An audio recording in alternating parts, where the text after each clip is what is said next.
Hello, good evening, everyone. Welcome back to the weekly Armchair Sports Talk podcast. This is your United podcast. This is Devil's Advocate. I'm your host, Keane, here today.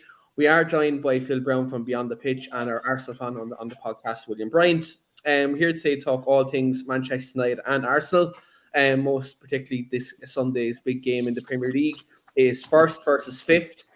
I think if you looked at about 2 or 3 weeks ago, you wouldn't have thought this would have been a first versus fifth game. So there's a lot to talk about this evening. We will talk about Manchester United's form over the last couple of games under Erik ten Hag.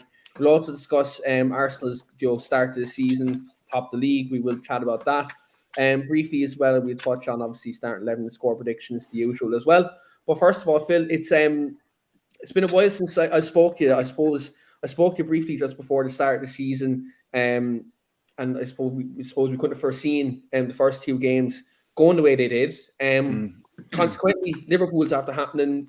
We're on looks like our 3 wins on the bounce. And what do you make of the resurgence? I suppose in the last couple of weeks compared to the Brighton and Brentford game.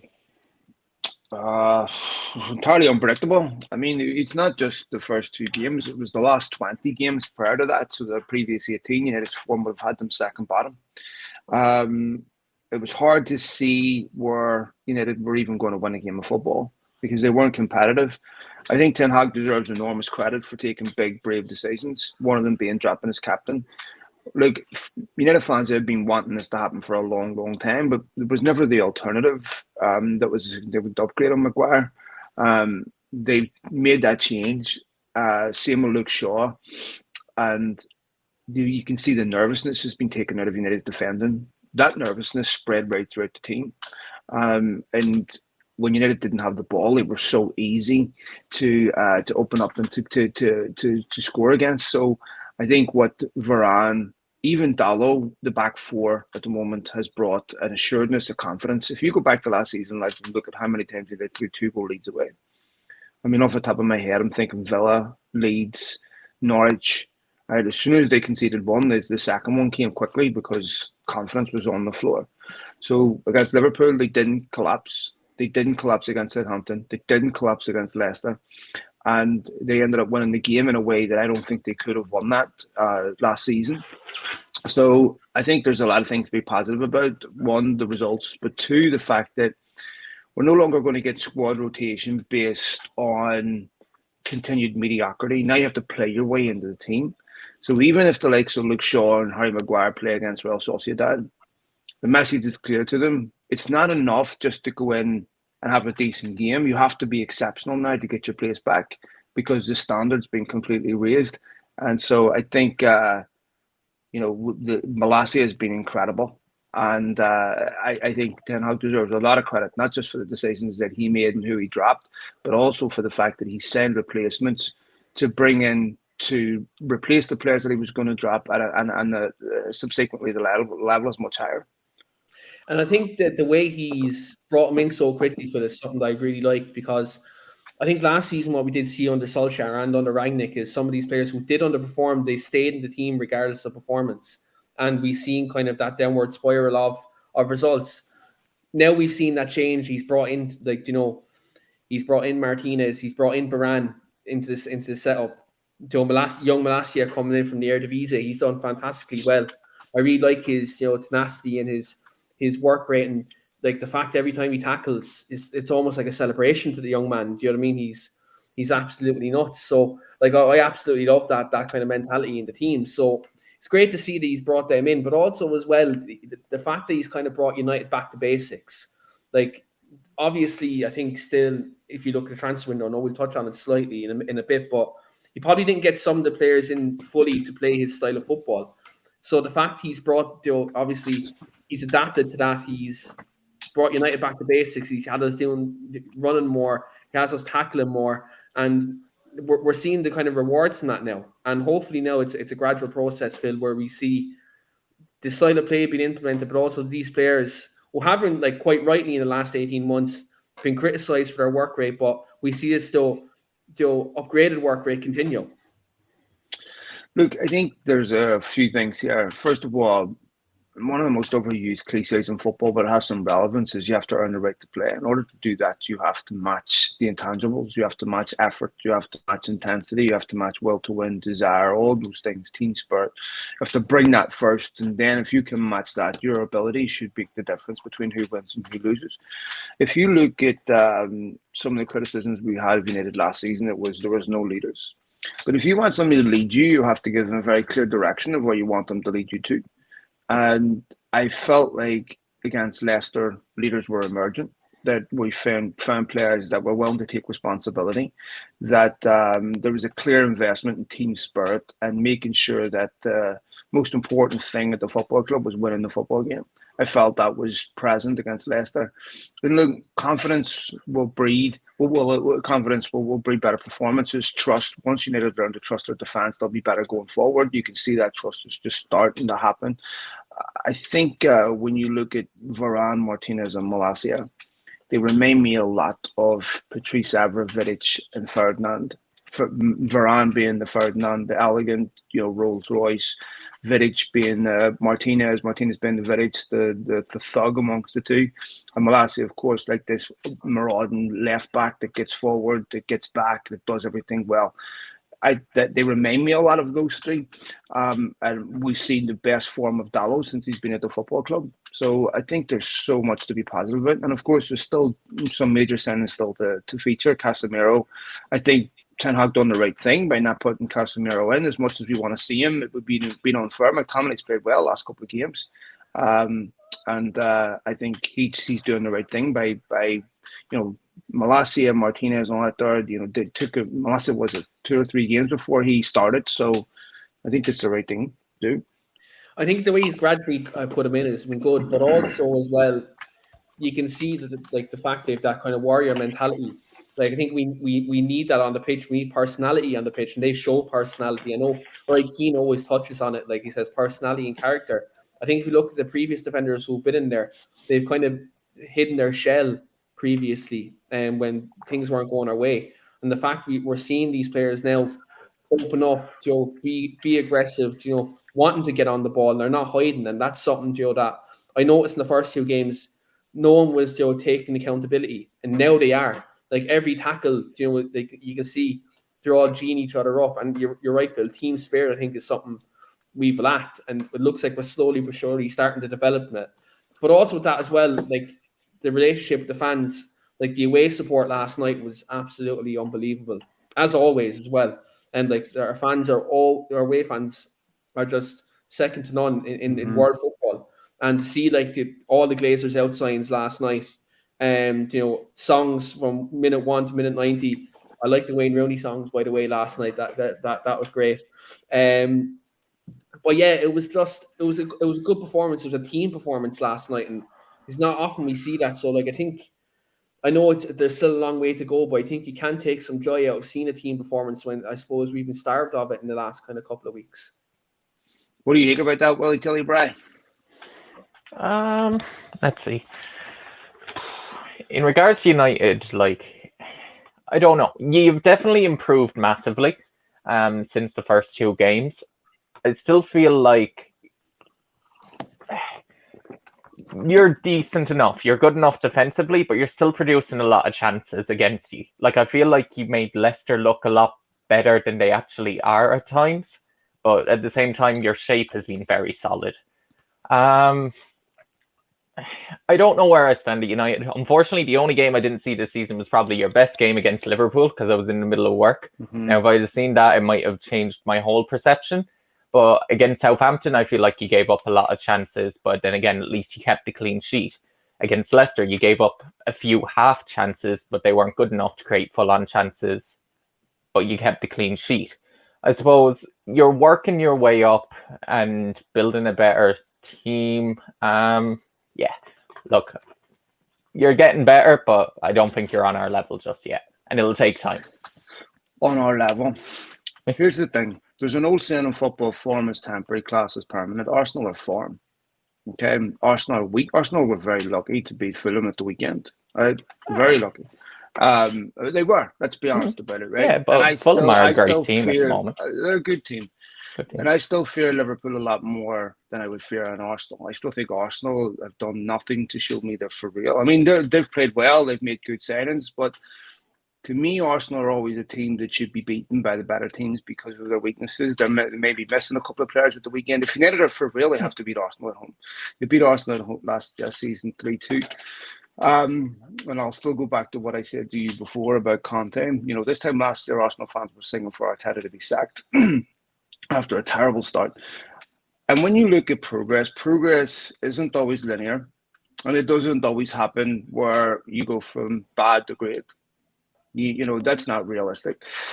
So United's progress is going to be incremental. They're not a title-winning team. They're not close to that. So they're going to lose games this season, even in a best-case scenario. They're going to give up chances, even in a best-case scenario. I mean, Arsenal got caught right playing from the back. They gave up chances last week against Fulham. They're far from perfect. So, you know, and quite frankly, they've got away with murder playing Thomas Partey. It's just an absolute disgrace that has been allowed to happen.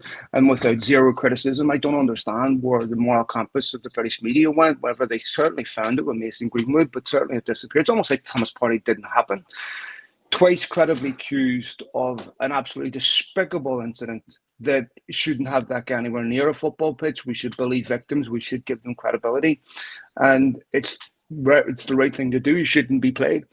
I mean, I hear people talking about, you know, Arteta maybe without Partey. It's what's the motivation for United? I mean, obviously the ethical motivation is the reason why Mason Greenwood shouldn't be playing. But when you look at the response, why shouldn't they play him? They have to pay 100 million for Antony. You know, what would be the blowback? Because Arsenal can do it. You know, and by the way, Mason Greenwood, you know, should never be near a football pitch again. Until this is properly litigated, and shouldn't be in a Manchester United shirt. But let's be honest about this and be consistent about we're not just outraged over who does it. We're outraged over anyone doing it. And I can bring myself to criticize my own football club, their own owners, my own manager. I don't agree with David Gill and Alex Ferguson going doing a character reference for a despicable human being in Ryan Giggs. But let's not miss here and say that Arsenal and Mikel Arteta and that football club should escape scathing criticism for playing Thomas Partey. It's a disgrace. Anyway, after that, in terms of United's progress, it's not going to be giving up, you know, chances against Southampton, who beat Chelsea, you know, who took points off City home and away last season, who beat Liverpool last season. So Arsenal will give up plenty of chances against Southampton. Isn't a criticism to me. We're talking about the most competitive league in the world, right? So in the most competitive league in the world, you're going to give up chances. I think that's where as well. Like, I think when you look at like the progress of both teams at the moment, I think United have had obviously, I suppose, a rougher start than Arsenal at this moment in time. I think that's obviously like the table backs that up at the minute. But I think for both teams, I think this game is gonna show where both teams really are. I think. Keane, how many matches did Solskjaer win his first 5 games last season? First 5 games. So we won the Leeds game, we won the Wolves, won West Ham. Won his first 5 games last season. Yeah. So we won the first few games last season. And I think when you look at like right now, if you look at obviously the last few games have been great. I think when you look at this start of the season now, this game on Sunday, it'll show where both teams are, because I think Arsenal have played good. They've played decent teams, but now I think United will be their toughest test at the minute. Obviously, away from home, Old Trafford on a Super Sunday, be a tough game. I think obviously for United side, we're on a bit of resurgence. We're on the back of the Liverpool result. We've had those solid team performances against Leicester, Southampton. Like, you know, I think there's again, this will show kind of where we are, you know, in terms of our form. But obviously, I'll come to you, William, just on Arsenal's start to the season, because you've had a couple of good performances. Gabriel Jesus has come in and seems like he's really, you know, picked it up very quickly, and he's settled in at his new club. What do you make your signings, like the likes of him and Zinchenko coming in, especially the fact they're, I suppose, familiar with Arteta's style of football? It definitely does help that they're familiar with Arteta's style and what we're trying to implement moving forward in terms of our systems.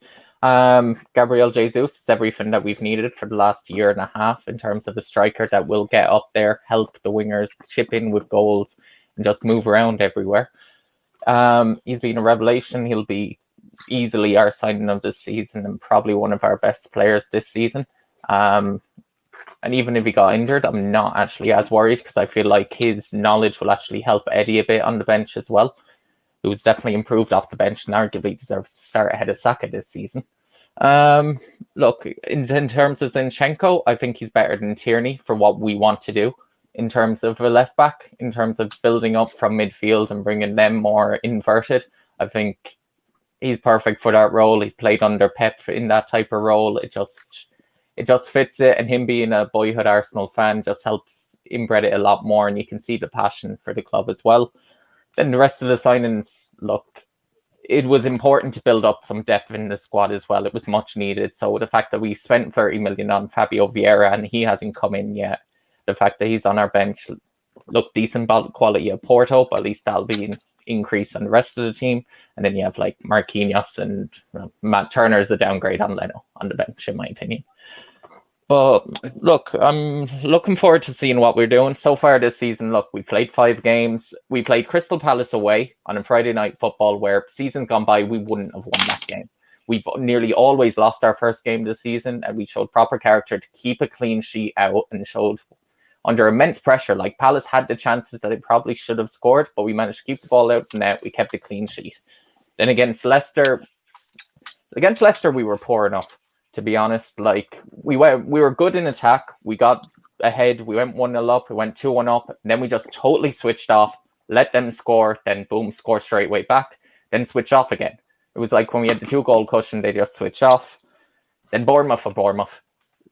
I don't mean to disrespect Bournemouth, but I mean they lost 9-0 to Liverpool. And if you're a team that loses 9-0 in the league, like, you've got to worry for him, and Scott Parker's since been sacked. It obviously wasn't working for him. So that game you just kind of put to the side. Then you've got the Fulham Villa games, which we won 2-1 in both of them. And honestly, Fulham, I expected to be tough. If I'm honest, I thought they could have possibly taken points off them. There's a reason why we're the only team in the league to have beaten them so far, is because they're actually a very, very good side. And Mitrovic is a handful for any team in the league. You see how he's bagged 5 goals in, and he got 1 against us.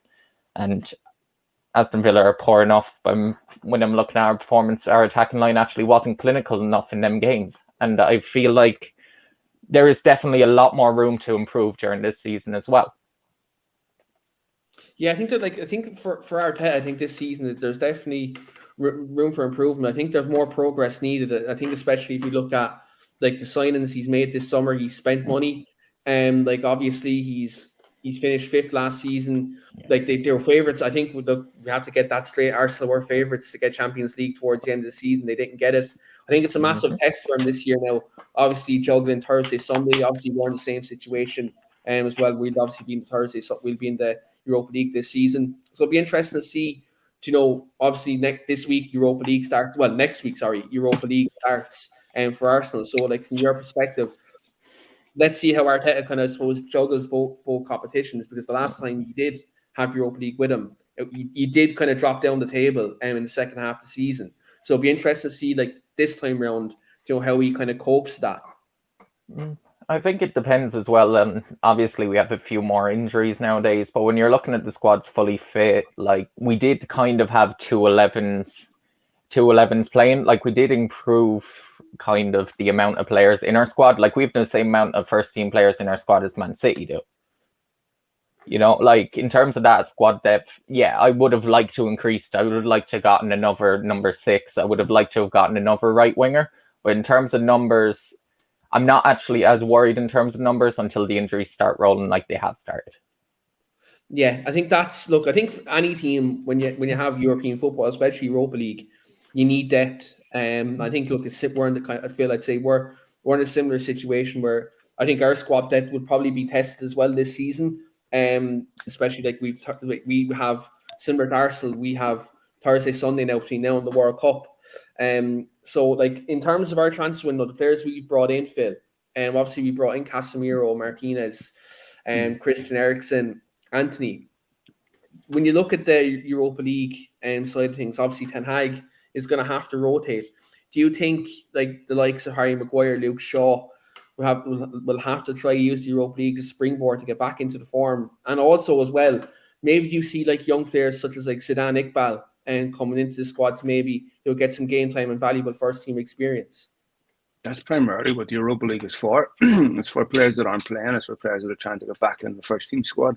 I'm actually glad that Sandro Martinez did the same for Arsenal, because I think he would have given them much needed bite that they badly need. That, to me, that's one thing Arsenal are lacking. When you listen to Troy Deeney say things like they're easy to bully, that hasn't changed in my opinion. They need a physical element, which I think someone like even a Casemiro or Lisandro Martinez really would have given them. I would have been concerned about Arsenal if they'd got Lisandro Martinez, because look, they're a lovely football team to watch. You know, the Odegaard's a fantastic player going forward. You know, they've got some lovely footballers to watch, but they still lack a bite to me. Just to get back to what we were talking about earlier. And then with regards to the Europa League, look, you only start taking the Europa League seriously in the second half of the season if you're still in it and you can win it, where it will get you a place in the Champions League.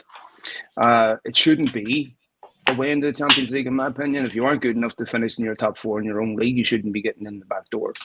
And so to me, I think for United, and if you listen to what Ten Hag said about needing a bigger squad, this is where those young players will get a tremendous opportunity to impress. And we've seen lots of players use Europa League to establish themselves.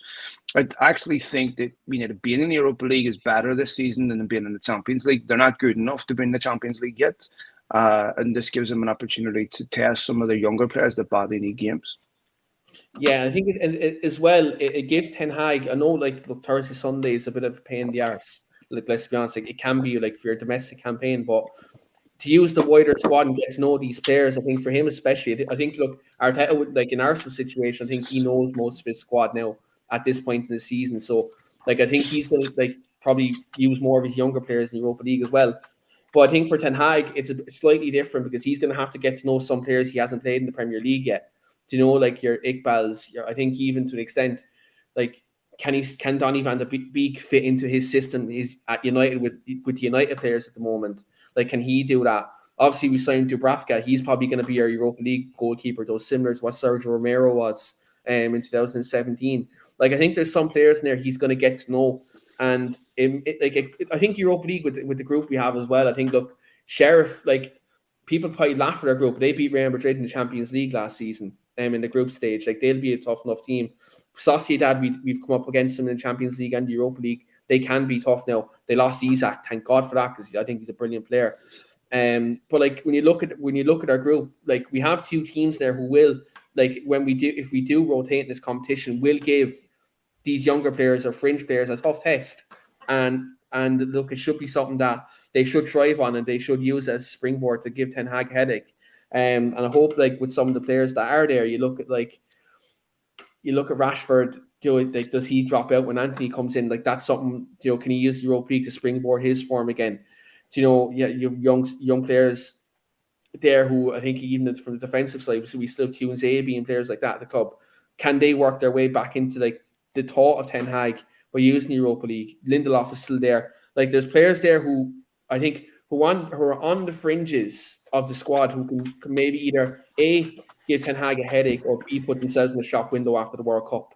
So I think this Europa League can be handy for that this season.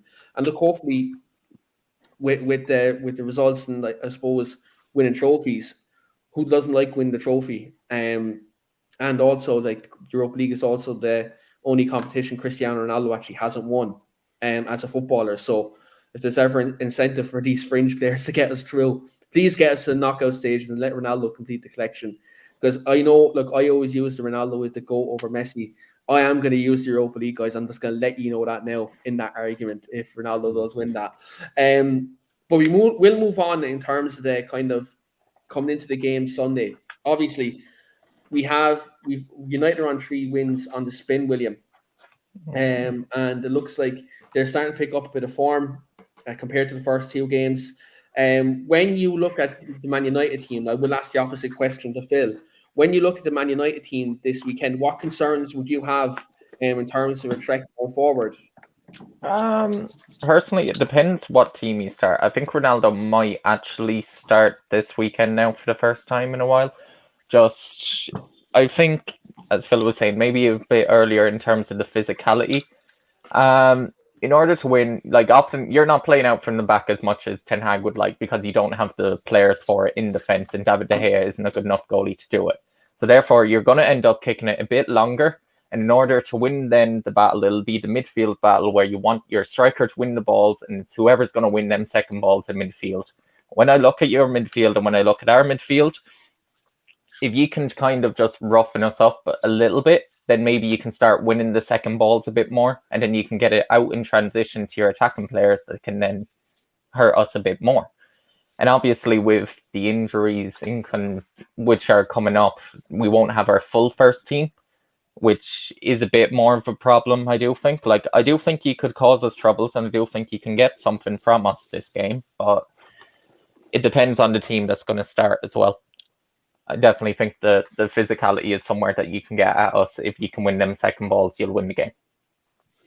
Phil, obviously, Williams talked about us having potentially having the physical approach. We have the likes of Casemiro, maybe Scott McTominay, who may start in the midfield on Sunday.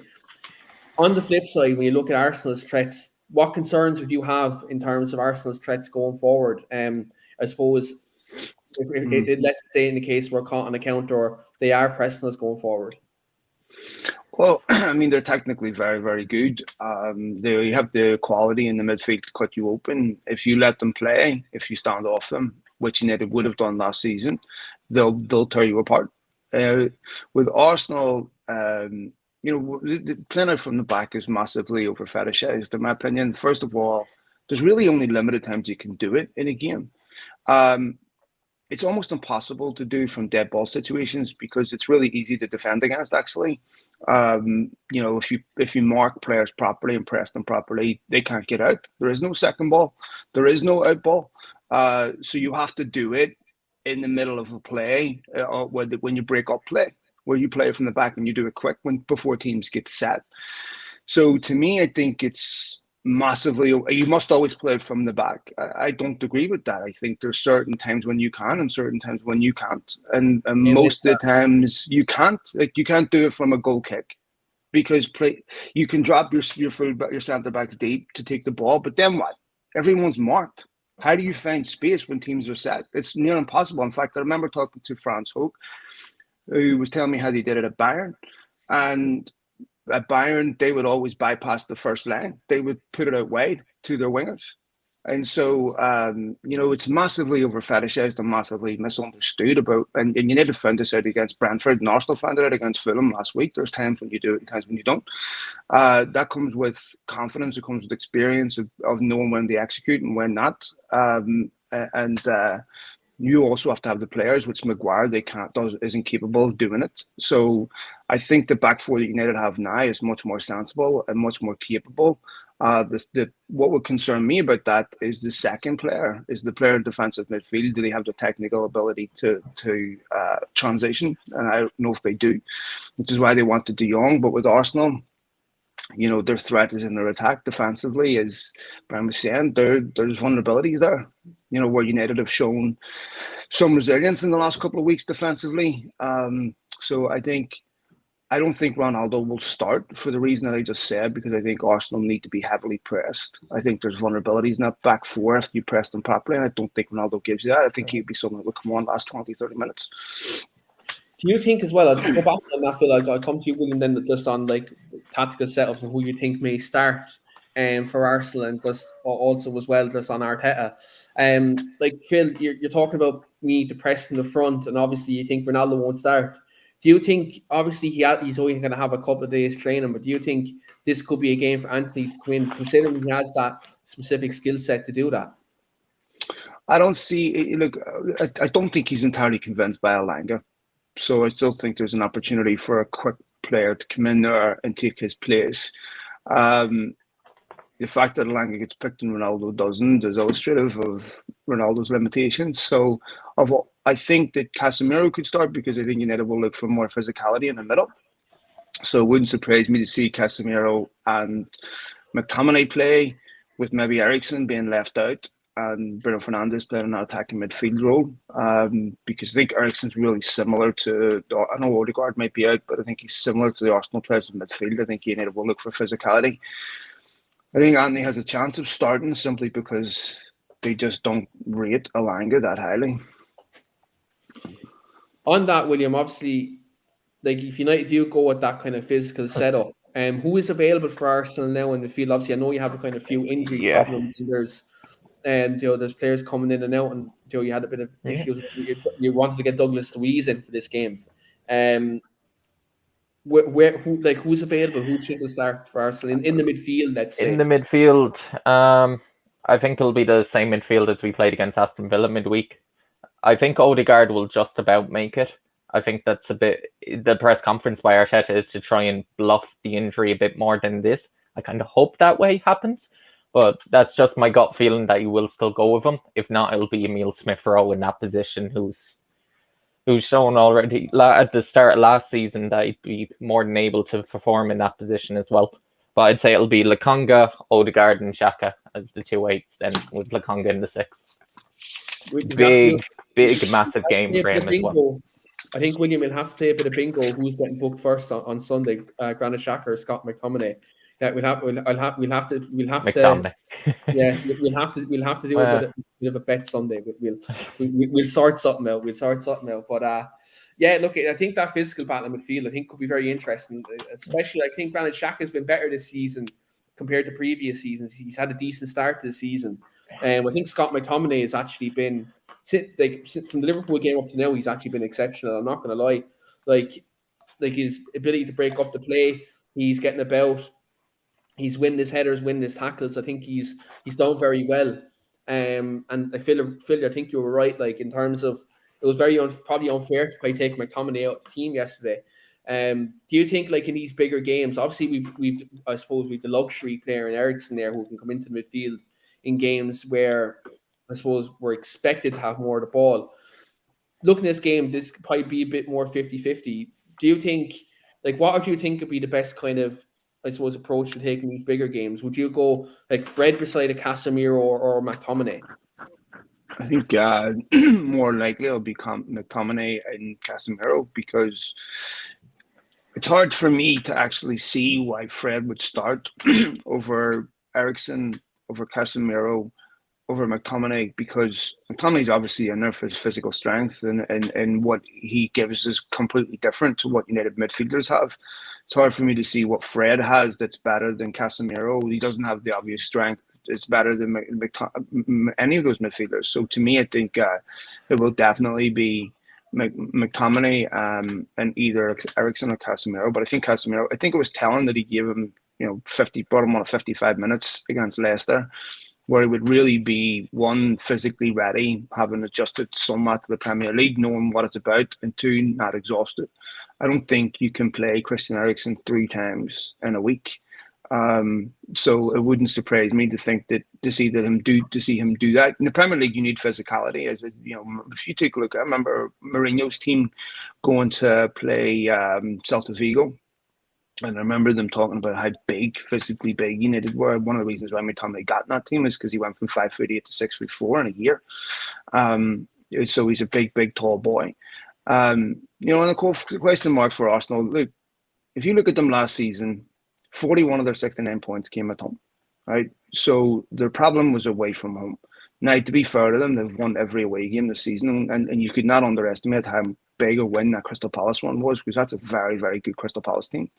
So to be fair to them, they have answered questions differently this year than what they've answered them before. And we'll find a lot out about both teams this weekend, I think. I think we'll find a lot out about how serious Arsenal really are. And how serious United really are. It'd be interesting to see what happens if United go behind in this game and how that's going to affect their confidence, because I still think it's still pretty fragile. And I don't think United can go behind in this game. I think because Arsenal are good enough to keep the ball. I think United must go and make Arsenal uncomfortable, get the first goal and force them to play into United's hands, where they can hit them on the counter-attack. If they fall behind, I would be concerned. The only positivity I take from that is when they did go, didn't Arsenal go ahead last season, didn't they? Yes. Yeah, under Fred stepping onto his foot. Yeah, oh, the hair yes. lay down. Yeah, the hair went for a nap. I was Shocking. so drunk. I'm not gonna lie, I was drunk. I was so drunk in that game. I forgot who fucking went ahead in that game. All I know is the euphoria of the Ronaldo penalty was something else that just hit different to start for then. But yeah, look, it's one of them. I think because it's Old Trafford, I think it's going to be bouncing. Like the fact that look, the 58 are doing a new type of protest this weekend where they're not protesting for the game. The protests happening inside the ground and all the banners and everything. You know, that they have a brilliant plan for this weekend. I think Old Trafford is going to be similar to the Liverpool game in terms of atmosphere. And if we can get that going from minute one and we can put them like we did against Liverpool, get them tackles in early. I think that's something that could really set the tone for the game. I think, especially with Jesus there, I think if you get Martinez to put one in early on him, I think that would set the tone, for the game. I think that's what United need to do. Like we've done it in previous years. We played against Arsenal at Old Trafford. Like we put one in on them early, and then that set the tone. We'd go on to win the game. Like in all them battles down years, whether Arsenal done to us a Highbury or we done them to Old Trafford, that's how you win this game.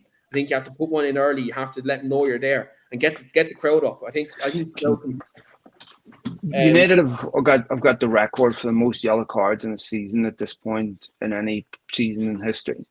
Clearly, Ten Hag's demanding physical intensity, and you see the aspects of this. You saw it with Dalot and Martinez last night. People may think that's performative, but United fans have been crying out for this. By the way, we have scandalous punditry constantly looking at people's body language, and when you don't do that, you get criticised, and when you do that, you get criticised. United fans have been crying out for. United and Arsenal are very similar in many ways. They're two old football clubs. It's like made this point before. It's like Mike Tyson and Roy Jones Jr. fighting, right? Two greats that, but not quite what they were. And for many similar reasons that they're in this situation. Arsenal shouldn't be in this situation. This is primarily due to the parsimony of their owners. It's a massive football club. It's a great football club. It's a football club that's always played football the right way. And so to me, I think it's a football club that's always won everything on merit. You can't say that about Manchester City. It's a sport. So to me, I think we'll find a lot out about how serious Arsenal are this weekend. If they come in Old Trafford and beat United comfortably or beat United at all, then I think you have to tip your hat to them and say Arteta's doing a fantastic job. But even if this was United doing what Arsenal was doing, I'd still wouldn't trust them yet. And Arsenal still have to go away before they earn my trust that they're a serious top three team. I think with the start, I think they've had a brilliant start. I think you're right, Philip. If they beat us Old Trafford on Sunday, I think it's a statement to the league, and it could be something that could kick them on. Matt has put 100%. In a comment here: Ajax getting 140 million out of United. Matt is our Everton fan who hosts the Talk League.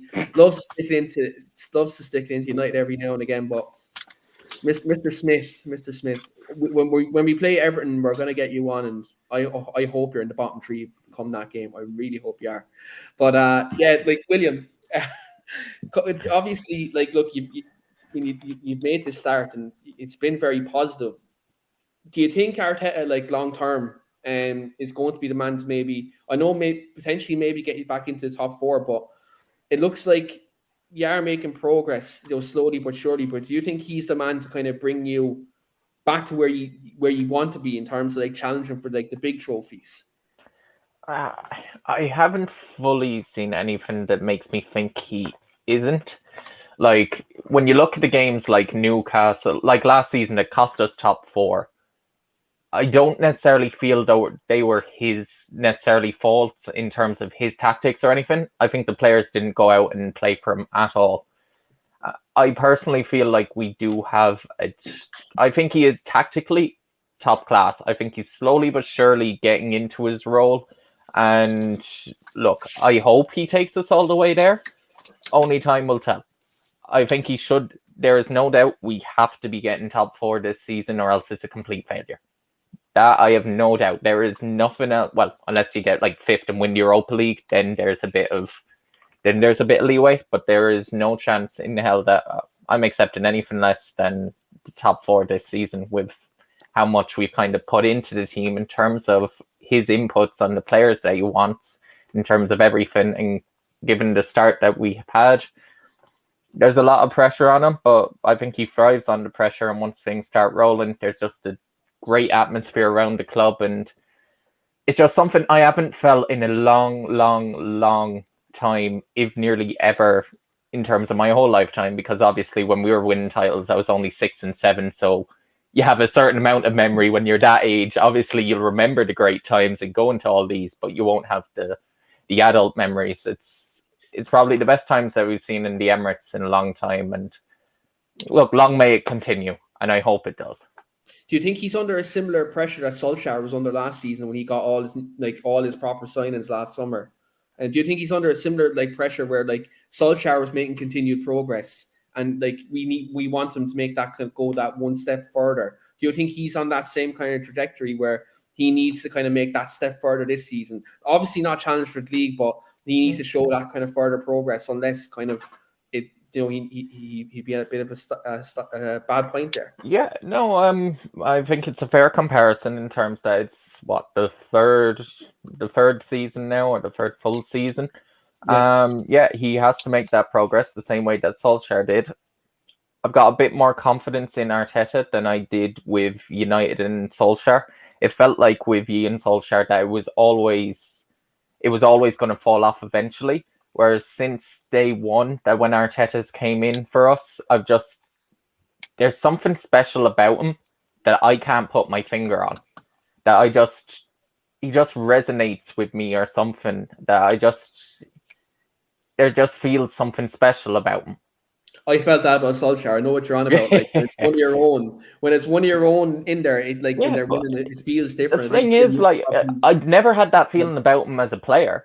He was just a general midfield player. Yeah, he was grand. He was deadlines today signing. He was fine, but I've never felt that. But as soon as he came in with management, he was saying all the right stuff, and just how he's dealing with the squad situations, he hasn't put a foot wrong for me yet. Bar that November speech when he should have gotten sacked. Yeah, well, yeah, there was that point as well.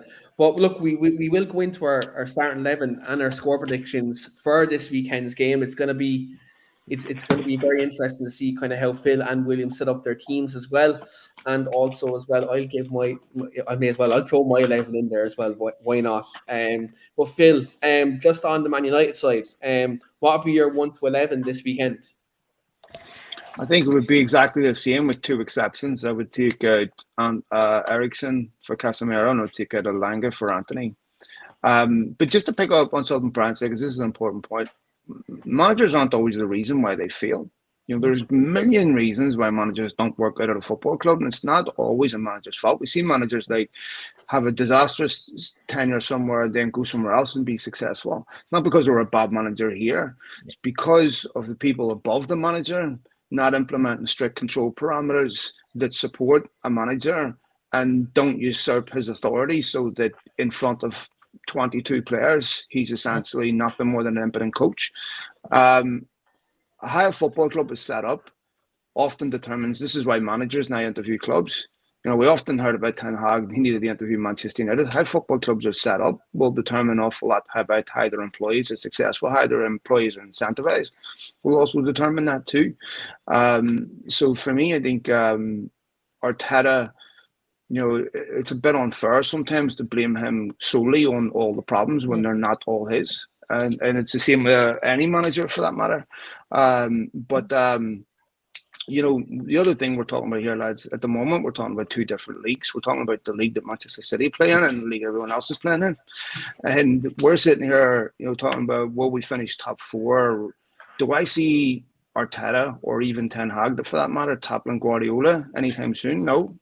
Right? I mean, what's going on with Erling Haaland is absolutely ridiculous. I mean, United still have a -2 goal difference. Right? I mean, it is inhuman.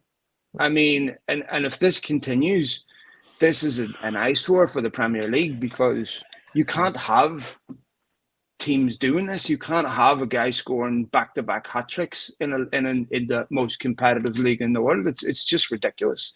And So, football has a bit of a problem. And I'm not saying, United dominated, but so did Arsenal. I mean, there was great rivalries, but with Liverpool on the decline, where's the rivalry in the Premier League? Who's the team that's going to stop City? I don't see it being United or Arsenal, to be honest. But so anyway, to go back to your point, my starting 11 would be the same, with the exception of Eriksen and Alanga. Do you know what, I actually, to be fair, I have the exact same 11, but the only one I was toying with was, do I put Ronaldo in for Rashford? But I do understand, I think from maybe a pressing point of view, for that first 65 minutes, I think Rashford would probably be the better choice, especially if we're hitting them on the counter. I think Rashford. Ronaldo will play in more games that United dominate in. Where they're winning a goal or two, where the pressure is not to see him, but in big games where the margins are thin, like Arsenal, where you've got quality players, technical, that are quick, I just don't think he's suited to that. Yeah, I think we've seen in some of the games last season, we did struggle when he was on the pitch in the bigger games, bar the 2 Spurs games, and he absolutely dunked on Spurs them 2 games. But and to be fair, even the Arsenal game we lost last season, he actually scored as well. But like in the games where a team have majority possession, I think you're right. Like Ronaldo probably won't be used in them games. But look, that's where we can play a fluid front three. We've done it plenty of times under Solskjaer, where we played a fluid front three and we counter-attack teams, and it did work. So look, we can do that. I'm kind of torn between Rashford or Ronaldo up top, but I think maybe similar to Leicester, I think if you maybe play Rashford up top for maybe that first 60-65 minutes, maybe tire Arsenal, and then they'll bring Ronaldo on if the game is still open then at that stage of the game. But William, what would be your Arsenal 11 going into Sunday? Now, ironically, because when I was doing the teams, I was like, right, I did the Arsenal team, then I did the United team. Ironically, the United team I had written down is the exact same that Phil said. That in the word team I wouldn't want to play the most. It was exactly that one. The only person that was different would be maybe Ronaldo up top to try and get a bit of physicality up top to then bring the midfield into play and push us back a bit. That's the only way that I could see Ronaldo in, but then we'd get too much time in the ball in attack. The team I expect would be Ramsdale.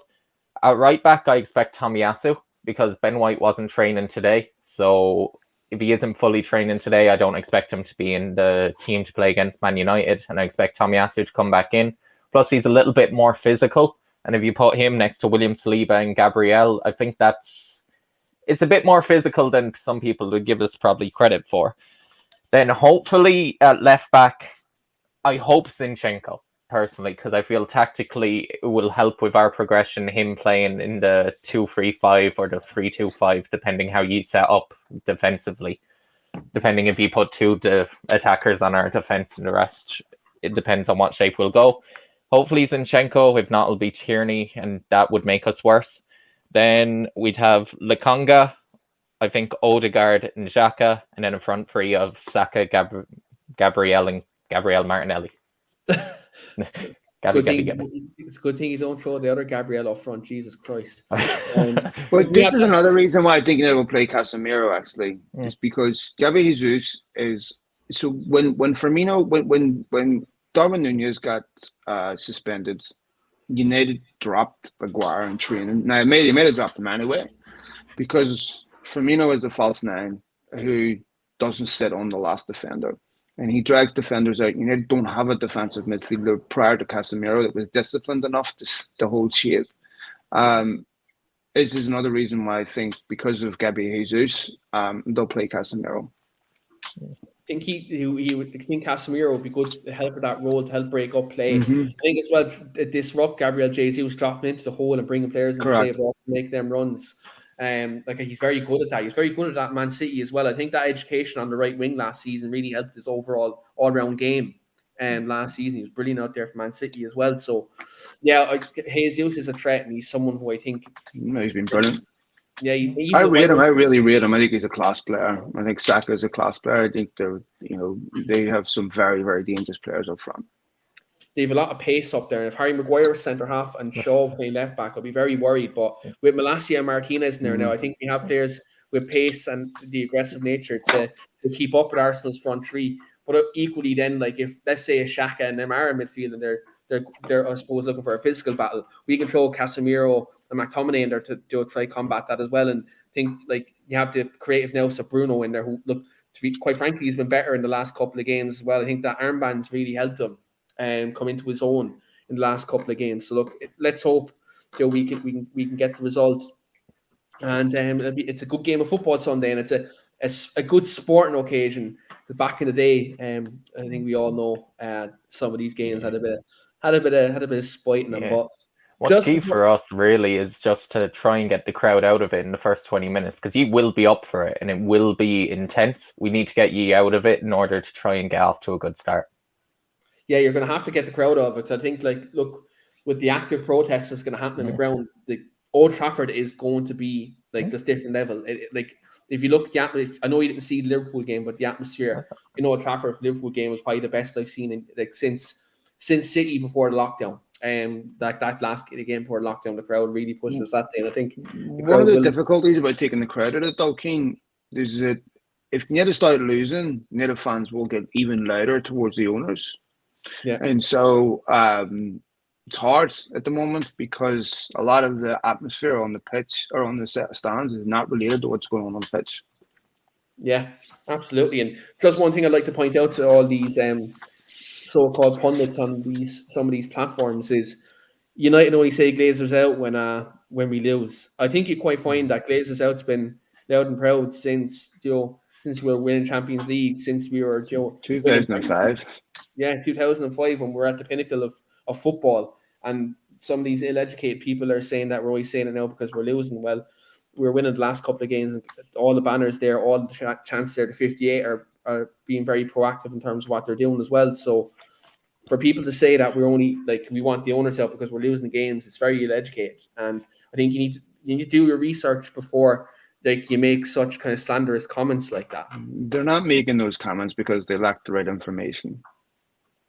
They're making those comments because they don't care.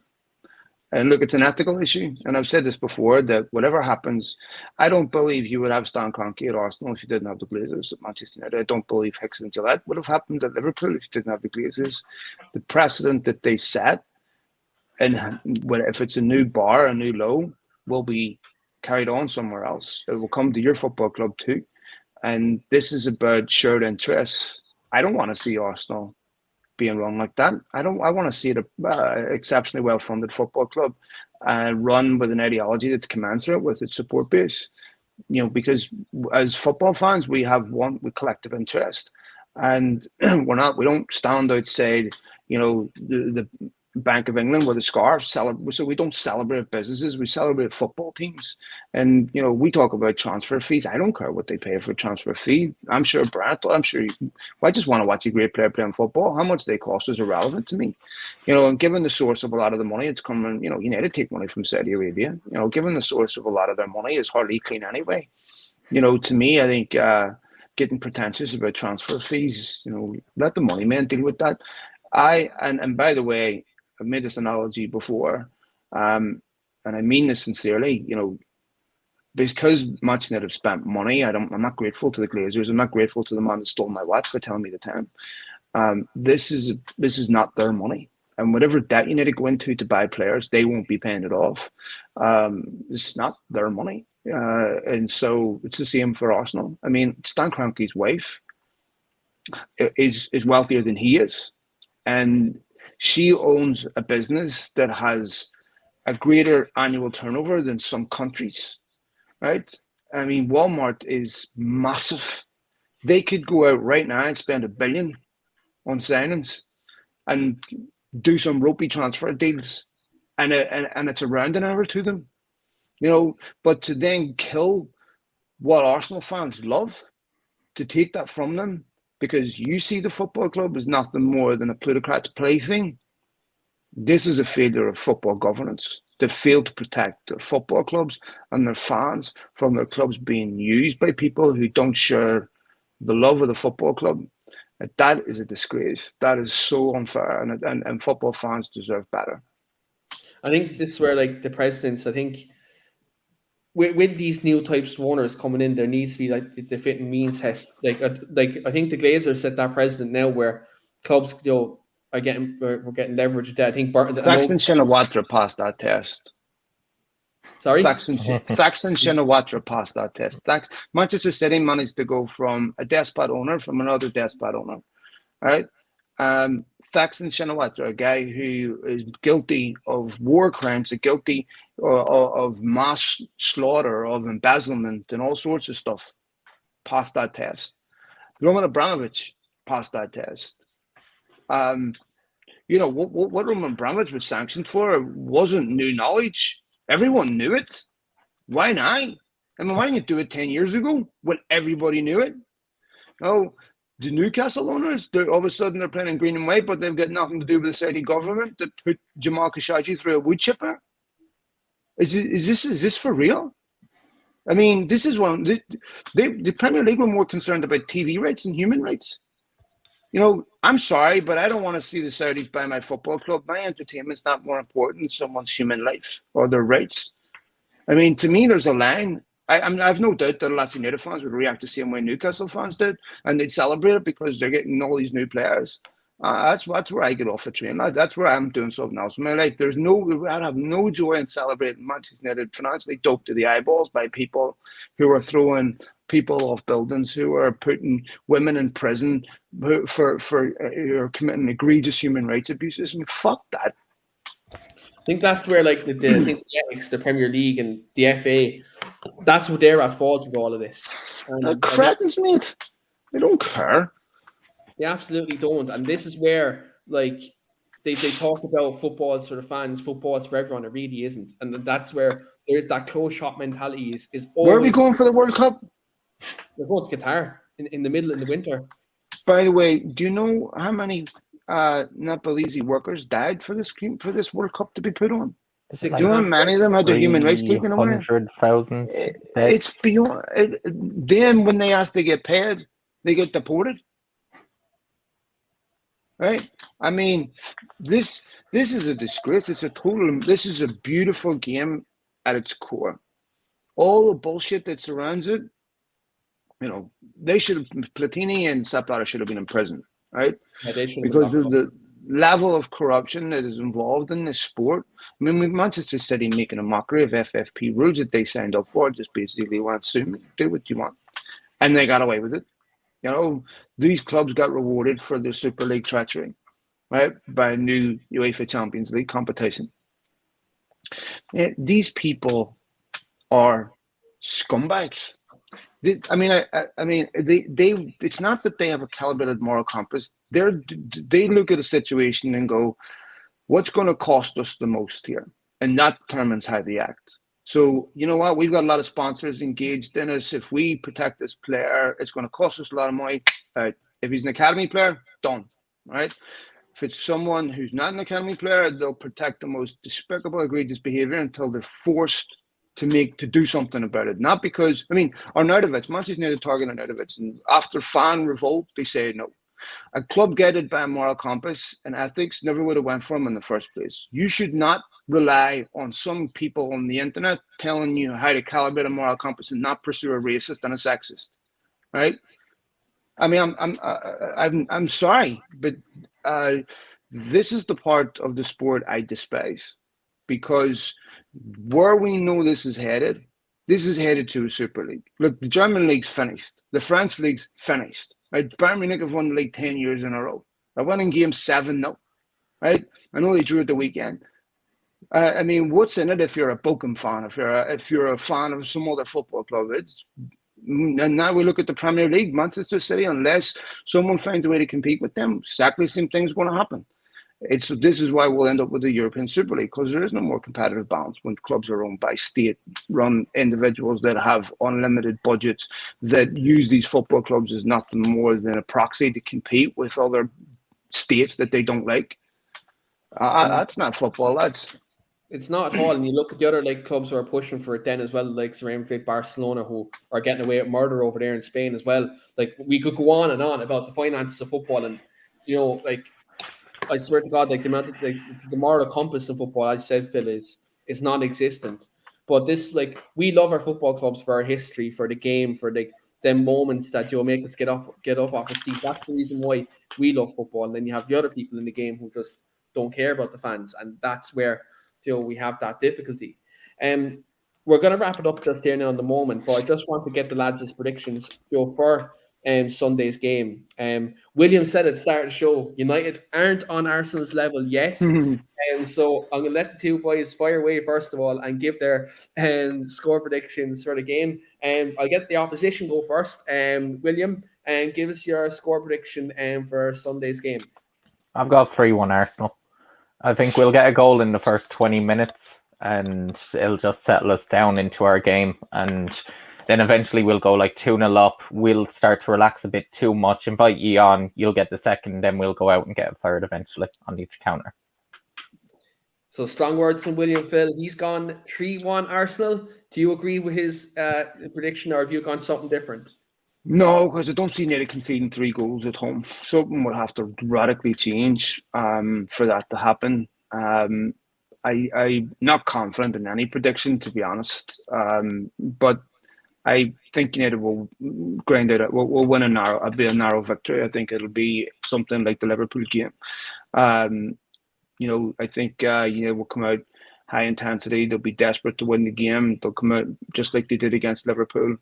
And Arsenal will have to adjust to that. If they score early, just like William says, then I think that would be a big problem for United, because they're going to have to do stuff they don't want to do, which would play in the Arsenal's hands. If United score first, then I think they'll go on and win the game. But I'm going to say 2-1 United, just like they did against Liverpool. So Phil's gone 2-1. Richard in the comments also says 2-1 United as well. I've been thinking about this all week. I've been thinking either 1-1 or 2-1. And part of me thinks it could be like a scrappy game because both teams are going to be up for it. But I can never not go against my team. I'm going to go 2-1 United as well. And I'll throw a goal scorer in there. I'll go Sancho again to get on score sheet, and do you know what? I'll go Fernandes to get a goal as well, because he didn't score against Arsenal. He missed that penalty in the last game, so it'd be nice to see him get a bit of redemption. Not necessarily from the penalty spot, but just to get a goal in general, because he's been improving the last couple of games. It'd be nice to see him get a goal. Or alternatively, look, I don't care if it goes in. If Harry Maguire comes off the bench, it goes in off his backside. I don't care how we get a goal against Arsenal. I know that the man below me, they'll be coming at me to a 6 o'clock Sunday if they beat us, regardless how it is. So unfortunately, I won't. Unfortunately, I'll be in bloody work on my second day back after me holidays. I'm late.